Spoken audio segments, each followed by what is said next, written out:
Hi, everyone. Okay, let's see what's going on.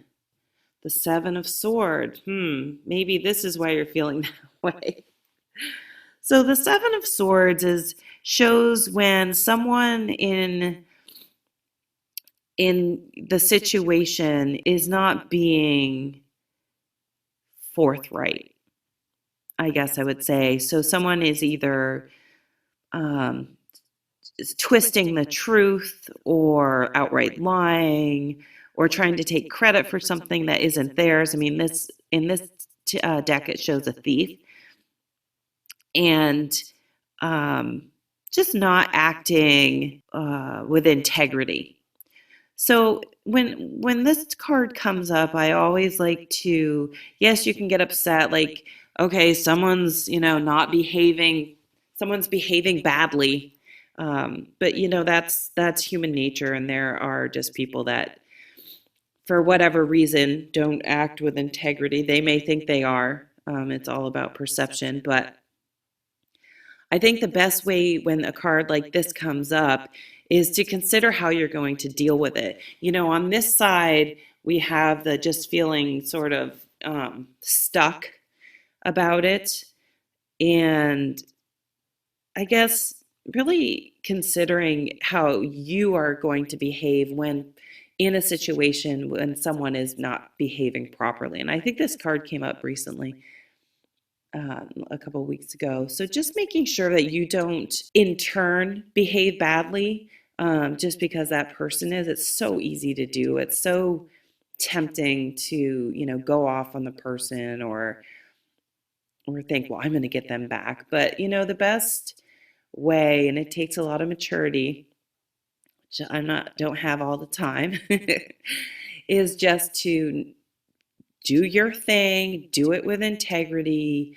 Don't get sucked into gossip and nastiness and all the kind of the drama that people will bring up to take focus off the fact that they're maybe behaving badly themselves. And don't get sucked into that and do that in turn as a reaction. Make sure, as I was saying with this card, make sure you address the issue from a place of action, not reaction. So let's move on to the next card, the Star. The Star card, I have trouble with this card. And because it's just sort of, yeah, I really always have trouble with this card because it seems kind of, I have yet to really find the depth of it, I guess. To me, it's like, okay, when you wish upon a star, your dreams come true. Um, the so I'm just going to sort of spew some of the things that come to mind. So stars, what do we know about stars? I'm going to show you how I work through this because I've been reading cards for forever, and I still get, you would think I would know every single card, but for some reason I still get stuck on cards. So this is kind of how I work through when that happens. So stars were used for ever until recent times for navigation. They look to the stars for storytelling, whether it's the constellations and the stories behind that. So they've been really pivotal for humans, probably until, again, the last maybe even 100 years or something, extremely important for everyday people, for everyday lives, whether it's for navigation or just their spirituality. They were a very important part of people's lives. You can think of a shooting star, wishing on a star, daring to kind of dream about what, your hopes, and if you could make one wish, what would that wish be? And to be thoughtful about that, because there's, of course, that saying, be careful what you wish for.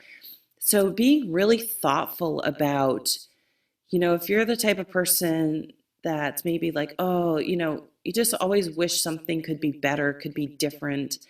make sure you really consider that, and that there aren't potentially, just like this guy, the story I told about the business, all he ever wanted was his own business. But then when you do have it, there are realities in, the mundane reality of running a business is, it's all on you. And you have people that maybe work for you that don't treat the business like it's their own business, because it isn't their own business. So they don't have the same buy-in and the same level of dedication.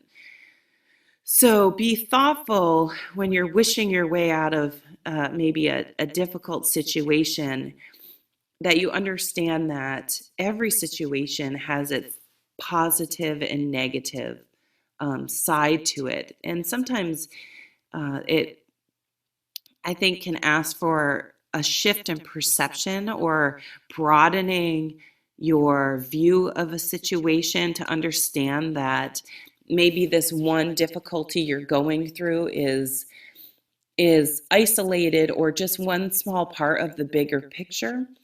So if you are doing something you love and you're running up against something difficult, to try to maybe make a list of all the good things that you do have, and the positive things that you do have.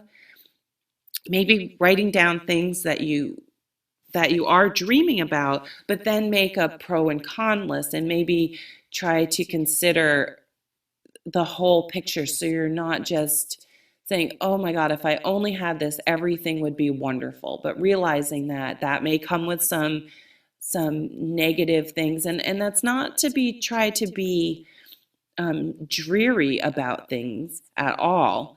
It's trying to be more accepting of the situation you find yourself in currently, and realizing that, it's not so bad, and the grass is always greener, and that saying exists for a reason.